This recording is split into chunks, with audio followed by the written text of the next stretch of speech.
persons having call conversation. One of them records it.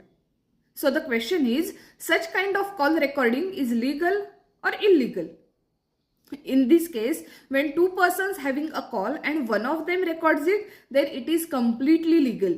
But as per Indian Telegraph Act, if third person records such calls without permission, without authority, it is illegal. Also, there are some guidelines given by the Honorable Supreme Court of India in some cases, where the Supreme Court of India clearly states that recording such call without permission by a third person, it will be treated as the violation of right to privacy. If you fall as a victim to such incidents, what you will do? In this case, you may approach the Honorable Court and ask for the compensation from the person who records you without your permission. Also, there is one more aspect you need to understand. In some cases, such kind of call recording will be admissible as an electronic evidence. But it differs from case to case.